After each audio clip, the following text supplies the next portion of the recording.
Hello everyone, welcome back to Maths Gyan. Today we will discuss about fundamental concept of algebra. सबसे पहले बात करते हैं कि अलजेब्रा क्या होता है। अलजेब्रा मैथ्स का वो पार्ट होता है जिसमें हम लेटर्स का और सिंबल्स का दोनों का ही यूज़ करते हैं। जिसमें लेटर्स क्या होते हैं,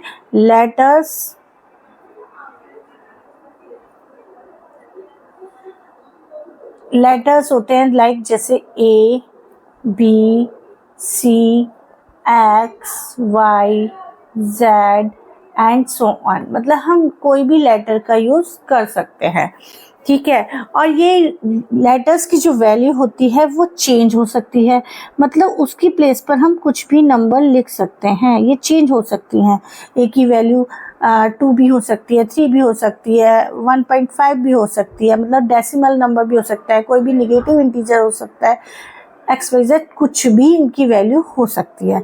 यानी कि ये जो लेटर्स होते हैं इनकी जो वैल्यूज़ होती हैं वो चेंज होती हैं। इनको अलजेब्रिक एक्सप्रेशन में हम इनको कहते हैं वेरिएबल्स। इन लेटर्स को कहा जाता है अलजेब्रा में वेरिएबल्स। इनको नाम दिया गया है variables. Is it clear? Letters को नाम दिया गया है वेरिएबल्स, ठीक है। अब बात करते हैं सिंबल्स। अलजेब्रा में सिंबल्स क्या होते हैं? सिंबल एक तरह की फिक्स्ड वैल्यू होती है, फिक्स्ड वैल्यू होती है, यानी कि ये क्या होती है? डज नॉट चेंज, ये चेंज नहीं होती है, डज नॉट चेंज, तो चेंज नहीं होती है। लाइक जैसे कि फॉर एग्जाम्पल जैसे कि 2, 1/3, 2.5, -5 एक्सेट्रा। कोई भी वैल्यू हो सकती है, कोई भी फिक्स वैल्यू, उसको फिक्स वैल्यू होती है तो उसको हम सिंबल कहते हैं। लेकिन अलजेब्रा में इसको नाम दिया गया कांस्टेंट, क्योंकि ये कांस्टेंट का मतलब जो चेंज ना हो, कांस्टेंट, इनको बोलते हैं कांस्टेंट्स। ये जितनी भी फिक्स वैल्यू होती है इनको कांस्टेंट, यानी कि एक तरह से ये न्यूमेरिकल वैल्यू हो गई, न्यूमेरिकल वैल्यूज। जितनी भी न्यूमेरिकल वैल्यूज होती हैं ये सारी कांस्टेंट होती हैं अलजेब्रा में। अब आपने लेटर्स और सिंबल के बारे में अच्छे से जान लिया। अब हम समझते हैं कि टर्म क्या होती हैं। अब हम अलजेब्रा में समझेंगे टर्म्स क्या होती हैं। टर्म्स अलजेब्रा में 2 चीज़ों से मिलकर बनती हैं। एक तो हमने अभी पढ़ा वेरिएबल्स और कांस्टेंट एंड कांस्टेंट। कोई भी सिंगल कांस्टेंट, कोई भी सिंगल कांस्टेंट भी क्या होता है? टर्म होता है। अगर उस कांस्टेंट की मल्टीप्लाई, उस कांस्टेंट की अगर हम मल्टीप्लाई कर दें किसी वेरिएबल से तो वो क्या बन जाता है? वो भी एक टर्म हो जाती है। लाइक जैसे कि 3 एक कांस्टेंट है और x एक वेरिएबल है, दोनों की मल्टीप्लाई, और मल्टीप्लाई का साइन हम अलजेब्रा में नहीं लगाते हैं। 3 और x की मल्टीप्लाई कर रही है तो 3x को हम साथ में एज इट लिख देंगे, मल्टीप्लाई नहीं करेंगे, मल्टीप्लाई का साइन नहीं लगाते, इसका यूज़ नहीं करते हैं। जब एक कांस्टेंट और एक वेरिएबल की मल्टीप्लाई हो रही हो या वेरिएबल की वेरिएबल के साथ मल्टीप्लाई हो रही हो। जैसे हमने ये लिया वेरिएबल, एक वेरिएबल लिया और एक और वेरिएबल लिया, दोनों की हमने कर दी मल्टीप्लाई, तब भी वो एक टर्म हो जाती है। लाइक जैसे एक x है और दूसरा y है, दोनों की मल्टीप्लाई हो रही है एक्स वाई, इसको हम बोलेंगे एक्स वाई। और अगर कोई भी कांस्टेंट, कोई भी वैल्यू है फिक्स वैल्यू लाइक 4, तो ये सिंगल टर्म भी क्या होगी? ये एक कांस्टेंट होगी, या कुछ भी हो सकती है, -5 भी हो सकती है, ठीक है, निगेटिव भी हो सकती है, पॉजिटिव भी होती है, एक फ्रैक्शन भी हो सकती है, एक डेसिमल नंबर्स भी हो सकता है, वो कांस्टेंट टर्म कोई भी हो सकती है, न्यूमेरिकल वैल्यू कुछ भी हो सकती है। तो ये सब क्या कहलाते हैं? ये भी हमारे टर्म्स होती हैं। लेकिन अगर मान लो कांस्टेंट है और दो वेरिएबल्स हैं साथ में, तब भी वो क्या होंगे, एक टर्म होगी। जैसे सपोज अगर 5xy लिखते हैं तो ये 5xy ये भी क्या है, एक टर्म है, क्योंकि दो वेरिएबल्स के साथ एक न्यूमेरिकल वैल्यू भी है, तब भी ये क्या है, एक टर्म है। अगर हम डिवाइड करते हैं तब भी क्या बन जाती है, वो टर्म बन जाती है। सपोज किसी कांस्टेंट को 2/x, ये क्या बन गया, ये भी एक टर्म है। ठीक है, अगर x/2 है तो ये भी क्या है, ये भी एक टर्म है। तो टर्म के बारे में अच्छे से आपने जान लिया। अब टर्म भी 2 टाइप्स की होती हैं। अब देखिए टर्म्स भी 2 टाइप्स की होती हैं, लाइक टर्म्स और अनलाइक टर्म्स। लाइक टर्म्स क्या होती हैं, ये ग्रुप होता है टर्म्स का, जिसमें हम कंपैरिजन करके, वेरिएबल्स की कंपैरिजन करके पता लगाते हैं कि वो लाइक टर्म्स है या नहीं। अगर किसी टर्म में वेरिएबल्स सेम होते हैं, जैसे कुछ टर्म्स हैं 3x, एक है 4x, एक है -1/2x, these are like terms because its variable are equals। इनके जितने भी वेरिएबल्स हैं वो इक्वल हैं, that's why these are like terms। is it clear? एक एग्जाम्पल और ले लेते हैं हम लाइक टर्म्स का। सपोज हमने लिया 4xy, 9xy, 2xy। इनकी न्यूमेरिकल वैल्यू डिफरेंट है, उससे कुछ नहीं, हमें वेरिएबल्स देखने हैं। वेरिएबल्स इन तीनों ही टर्म में सेम है, तो that's why these are like terms. Is it clear?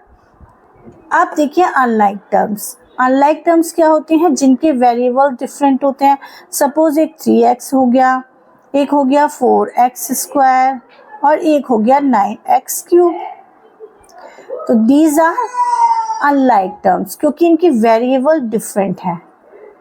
ठीक है, इनकी पावर डिफरेंट हो रही है। वेरिएबल्स की जो पावर्स हैं वो भी तो डिफरेंट है, वो भी तो सेम नहीं है। पावर भी इनकी सेम होनी चाहिए थी, तभी तो एक x है, एक x², एक x³ है।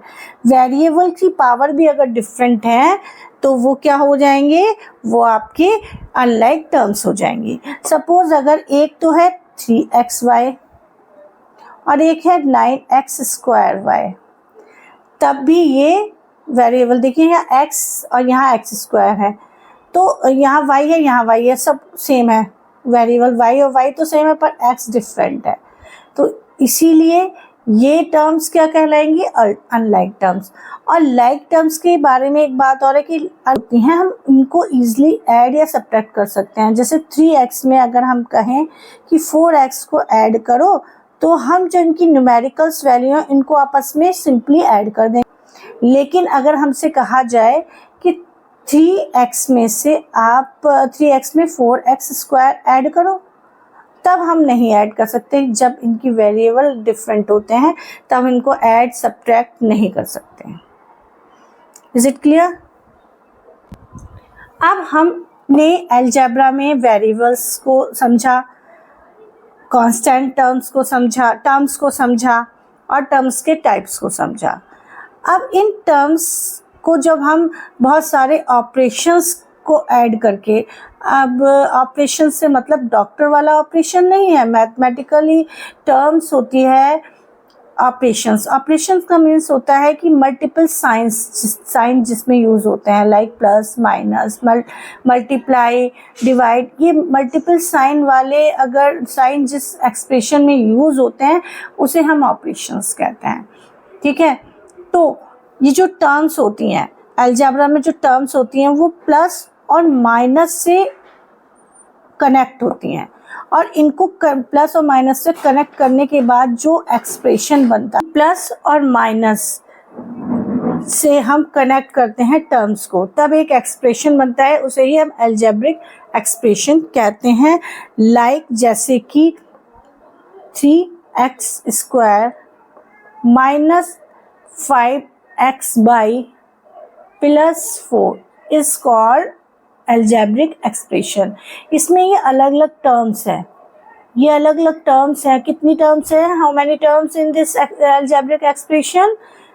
3 टर्म्स, 1 2 3, और इन तीनों को प्लस और माइनस से कनेक्ट किया गया, तो जो एक सीरीज बनी, जो एक एक्सप्रेशन बना, उसको हम अलजेब्रिक एक्सप्रेशन कहते हैं। आई होप आपको समझ आया होगा। अब यहाँ कुछ एक्सप्रेशन गिवन है और हमें नंबर ऑफ टर्म्स भी बतानी है और वो टर्म्स क्या क्या हैं ये भी हमें बताना है। तो इसको कैसे करेंगे, देखिए यहाँ एक एक्सप्रेशन है पहले नंबर का 3a, तो ये एक एक्सप्रेशन है 3a, सिंगल टर्म भी एक एक्सप्रेशन होती है, ये मैंने आपको बताया था। तो 3a एक एक्सप्रेशन है, इसमें नंबर ऑफ टर्म्स कितनी है, ये एक ही टर्म्स है। कौन सी टर्म्स है इसमें, 3a, उस टर्म का नाम लिख दिया हमने साइन सहित। साइन भी लगाएंगे, अब प्लस का साइन तो लगाते नहीं है तो हम प्लस का साइन नहीं लगाएंगे। अब देखिए यहाँ पर भी ये एक एक्सप्रेशन है, इसमें कितनी टर्म्स है, 1 2, तो टोटल कितनी टर्म्स हो गई, नंबर ऑफ टर्म्स 2 इस एक्सप्रेशन में। और कौन कौन सी है, एक a है और एक b है, 2 टर्म्स हैं इसमें। ये जो थर्ड एक्सप्रेशन गिवन है इसमें हमें कितनी टर्म्स दे रखी है, 1 2 3, how many terms, 3 terms. And कौन कौन सी है, एक तो है 4m square, 4m square, and second one is -5mn, -5mn, और एक है n स्क्वायर। तो हम साइन सहित विद साइन हम टर्म्स को लिखेंगे। इज इट क्लियर, यानी एक्सप्रेशन में कितनी टर्म्स हैं, नंबर ऑफ टर्म्स लिखिए और कौन कौन सी हैं ये भी हमने लिख लिया। Is it clear, number of terms के बेस पर एक्सप्रेशन को, अलजेब्रिक एक्सप्रेशन को 4 टाइप्स में डिवाइड किया गया। First one is monomial expression. Monomial expression वो एक्सप्रेशन होता है जिसमें केवल 1 टर्म होती है, केवल 1 टर्म होती है, 1 टर्म होती है। लाइक जैसे कि -ab, ये एक टर्म है, ठीक है, या 4x², ये भी एक सिंगल टर्म है। तो ये दोनों टर्म, ये दोनों क्या हो गए, ये मोनोमियल एक्सप्रेशन हो गए। बाइनोमियल, जैसे कि नाम से पता चल रहा है, बाइनोमियल एक्सप्रेशन जिसमें 2 टर्म्स होती हैं, 2 टर्म्स होती हैं, ऐसे अलजेब्रिक एक्सप्रेशन क्या कहलाते हैं, बाइनोमियल एक्सप्रेशन। जैसे लाइक a + b, ये क्या है, इसमें 2 टर्म्स हैं इसलिए ये बाइनोमियल एक्सप्रेशन हो गया। एक हो गया a - b, ये भी क्या हो गया, ये भी बाइनोमियल हो गया, ठीक है। एक हो गया x + 3, ये भी क्या हो गया, ये भी, इसमें भी 2 टर्म्स हैं, तो ये भी बाइनोमियल एक्सप्रेशन का एक एग्जाम्पल हो गया। अब आता है third one is trinomial expression. Trinomial के उससे भी पता चल रहा होगा नेम से, ट्राई यानी कि 3 टर्म्स, जिसमें 3 टर्म्स होती हैं उनको हम कहते हैं ट्राइनोमियल एक्सप्रेशन। जैसे लाइक x² + 2x - 4, इसमें 3 टर्म्स है, 1 2 3, तो that's why it is trinomial expression. Is it clear, now polynomial, जिसमें 3 से ज़्यादा टर्म होती हैं, जिसमें 3 से ज़्यादा टर्म्स होती हैं उनको हम पॉलिनोमियल एक्सप्रेशन कहते हैं। जैसे आपका हो गया 9x³ + 4x² + 2x - 3, ये क्या है, इसमें जो टर्म्स हैं वो 3 से ज़्यादा है, तो that's why it is called polynomial expression. अब हम अलजेब्रिक एक्सप्रेशन में बात करते हैं कोफिशिएंट। कोफिशिएंट क्या होते हैं, देखिए टर्म्स होती हैं, टर्म्स कैसे बनती हैं, मल्टीप्लाई करके। जब हम वेरिएबल और कांस्टेंट की या सिंगल कांस्टेंट लिखते हैं तो हम उनको जैसे सपोज एक टर्म है 5xy, इसमें जिनसे इनकी मल्टीप्लाई हो रही है वो क्या क्या है, 5 है × x × y, ये 2 तो वेरिएबल्स हैं और एक क्या है, न्यूमेरिकल वैल्यू यानी कांस्टेंट है। क्या है, ये फैक्टर्स है 5xy के, 5xy के 3 फैक्टर हो गए, 5x एंड y, तीनों ये 5xy के फैक्टर हैं। ठीक है। तो हर एक फैक्टर अपने बाकी बचे हुए फैक्टर्स का क्या होता है, कोफिशिएंट होता है।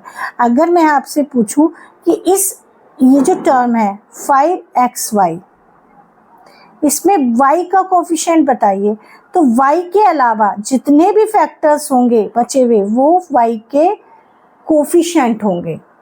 Is it clear? जैसे इसी एक्सप्रेशन में मैंने आपसे पूछा कि 5xy में कोफिशिएंट x का बताइए, तो x के अलावा बाकी जो फैक्टर्स हैं 5 और y, ये दोनों किसके कोफिशिएंट हो गए, x के कोफिशिएंट हो गए। Is it clear? अगर मैंने इसी टर्म में 5xy में 5 का कोफिशिएंट आपसे पूछा है, तो आप 5 के अलावा जो दो और फैक्टर हैं x और y, x y दोनों ही क्या हो गए, इसके कोफिशिएंट हो गए। 5 के किसके हो गए, ये 5 के कोफिशिएंट x y, और x का कोफिशिएंट 5y, y का कोफिशिएंट 5x। आई होप आप लोग को कोफिशिएंट समझ में आ गया होगा, कोफिशिएंट क्या होते हैं। Is it clear? कोफिशिएंट भी 2 टाइप्स के होते हैं। जैसे मैंने आपको बोला कि 5xy में आपसे मैंने पूछा कि कोफिशिएंट बताइए xy का, तो अगर मैंने xy का कोफिशिएंट पूछा तो आया 5। तो 5 जो आया एक न्यूमेरिकल वैल्यू है, तो इसको हम न्यूमेरिकल कोफिशिएंट भी कहते हैं। क्या कहते हैं इसे? Numerical coefficient.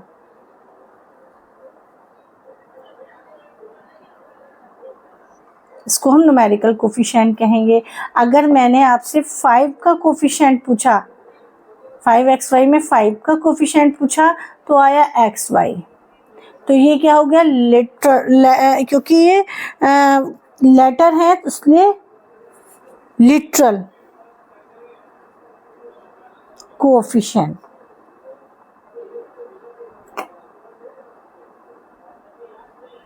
इसको हम लिटरल कोफिशिएंट कहेंगे।